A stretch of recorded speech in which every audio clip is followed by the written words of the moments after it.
I'm getting ready to strain my turkey tail tincture that I've had a brewing since December 18th. A little shy of 2 months old. That is what it's looking like. This was put into, I don't know the exact proof, but it was a moonshine that was gifted to us. This is an alcohol extraction, and these are turkey tails right from our backyard, so that's really awesome. What I'm gonna do today is something called a double extraction. Some of the properties in turkey tail are soluble to the alcohol, and some are soluble to the water. So what you do is you take your alcohol extraction. I'm gonna strain it in just a stainless steel bowl with a stainless steel strainer. I'm gonna put some muslin cloth. So first things first, I did wash and sterilize or sanitize this. I think that's really important. It is a repurposed baby blanket. And I'm just gonna pour all of that in. Oh, it smells really interesting. We want to make sure we get all of this. I'm gonna give it a little squeeze. All right. Tip that out. I'm gonna give it a really good squeeze. I washed my hands really well before I did this. All right. Ooh, that is potent stuff. Very potent stuff. All right, so for this double extraction, like I had mentioned, you're going to use all of this quote unquote leftover stuff. That's called the mark. That's what you're left over with after, you know, straining your extraction. But we're not gonna throw this out. You're going to save this. So I'm gonna put the mark aside. And I'm gonna measure how much medicine we were left over with. Okay, I'm going to carefully pour this tincture into this clean mason jar. Oh wow, okay, not bad. I thought for some reason I would end up with less than that. We have yielded just shy of a cup. So I would say a little more than 3/4 of a cup. Okay, so I have in the pot, I put in the mark and I put in about 2 cups of water. You want to then take this to the stove and you want to boil it low and slow until the water reduces by half. I'm gonna go a little more than half because I have a little less than a cup, but you wanna be left with 1 cup of water at the end. And then just to clarify, for me, I wanna end up with 1 cup of water at the end because that is what I have in my jar. That's what I yielded for my tincture. For you, if you try this, it might be different. It's gonna be, you wanna double whatever you get out of your tincture, and then you just wanna reduce it by half so that you end up with equal parts. All right, we're gonna check on, it looks really good. So while the turkey tail is simmering, I figured I'd just go over a few different facts about turkey tail mushrooms. I really recommend Feral Foraging's video on YouTube about his totally true turkey tail test, the 5 ways that you can identify a turkey tail, but I'll just tell a little bit about what I know. So the other name for turkey tail mushroom is Trametes versicolor. And it is found all throughout North America. It's even found in Asia and Europe.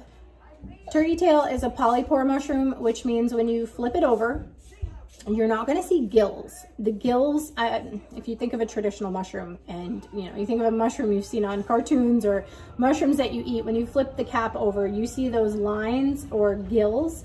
So turkey tail does not have those. It has something called pores because it's a polypore mushroom. So when you flip it over, if you don't look close enough, you might almost think it just kind of looks textured or even flat. But if you look really closely and you slightly bend the turkey tail, you'll see that it has tiny, tiny little holes. And those are the pores on the mushroom. So when you're trying to ID a turkey tail mushroom, there's a couple things you want to look out for. You want to make sure that it's a fan shape. You want to make sure that it has different colored bands or concentric colored bands. If you stumble on a false turkey tail, one thing you'll notice is the colors kind of blend together. And on a real turkey tail, there's really distinct differences between the bands of color. Like turkey tails grow in a group on decaying wood or dying trees. Oh, our timer just went off. We'll come back to that. The color on the underside of a turkey tail will be white. When the turkey tail is getting a little bit older, you might see some yellow and some brown, but for the most part, you will see a little bit of that white left, unless they're super duper old. Oh, the baby's awake. Hello. We've got company. Hi, Munch. Hi, Munch. Look at that. Oh, potato? He's looking at my sweet potatoes. I wanted to talk about the two different lookalike mushrooms that you might mistake for turkey tail. So the first one is the most common one that people mistake, called false turkey tail, but there's a really easy way to distinguish if you have a real or a false. On the false turkey tail, there will be no pores. So you can rule out pretty quickly if you have a false turkey tail by the underside. If you can't see the underside, then you can't differentiate if it's a false or a real turkey tail. The false turkey tail is also called Styrium ostera or Styrium ostrea. I'm not good with the Latin names, so we'll leave it at that. Then there's the violet tooth polypore, which is also a polypore mushroom, meaning it has pores on its underside. But like in its name, it is a violet purpley color. So with a violet tooth polypore, the way that you would know that it's not a turkey tail is also by flipping it over, because the pores kind of stick out and protrude and look like teeth, hence the name violet tooth polypore. Those are two lookalikes, but they're two lookalikes that you can distinguish from a real turkey tail. What do you want? You want my potatoes? No. It looks like our water extraction is done. I'm gonna take it off the heat and I'm gonna let it cool. And then when it cools, we'll combine everything. I did not press the play button. So what I had just done, whoops, I poured the water extraction into the strainer. It's still a bit hot. I'm gonna let it cool just like this. I'm just gonna let it sit like this. Because this is still a little hot, I'm just gonna let it strain by gravity. And once it's cooled down, I'll squeeze it. Our water extraction is cool.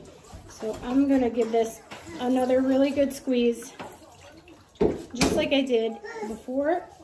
Okay, I wanna get as much out of it as I can. All right, and then we'll measure this to make sure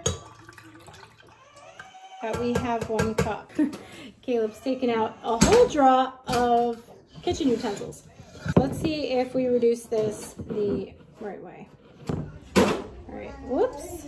So I'm gonna pour this off. I'm a little bit under, 1/8 of a cup under.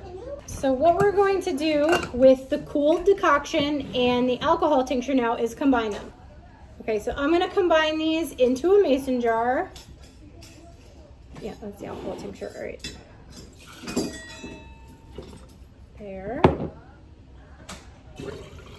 And there. And that's pretty much it. I mean, I don't want to say it's super easy and like anyone can do it, because there are people that train in this, but the process is easy. I am a novice. This is actually my first time doing this. I'm not a trained herbalist. I'm not a practicing anything. I am basically just practicing. I'm trying to learn this skill so I can have things on hand for my family.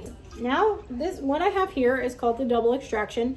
It is medicine, and as it is medicine, it is a serious compound of constituents from a medicinal mushroom. I will not ultimately keep this in a clear jar. I'm going to get some amber colored jars or dark colored glass jars to keep this in, but if I had several of them, you could decant this into little dropper bottles and, you know, maybe share them with your friends or just keep them on hand. A double extraction like this is shelf stable. I have yielded 2 cups of medicinal mushroom medicine, which I think is pretty darn cool. I just wanted to show that even as a novice, you could have confidence in doing this in your first time. I will say there's probably going to be people that come across this video and tell me I'm doing something wrong or that I followed the process wrong. There's many different recipes out there. I found that the one that I used was the one that I was most comfortable with. And like I said, if you want to try something like this, I would urge you to just do your own research and look into it yourself, because you are making medicine, you are making something serious. You don't want to just take this stuff willy-nilly. I just wanted to show that you don't have to be scared of the process, and you can jump into something with both feet if you're motivated to learn a new skill. So I'm really happy with this. I'm really happy with the yield, and I can't wait to forage some more medicinal mushrooms from my backyard. The cost of doing anything with a toddler, he went through the whole kitchen utensil cabinet. Okay, can I have the hammer, Thor?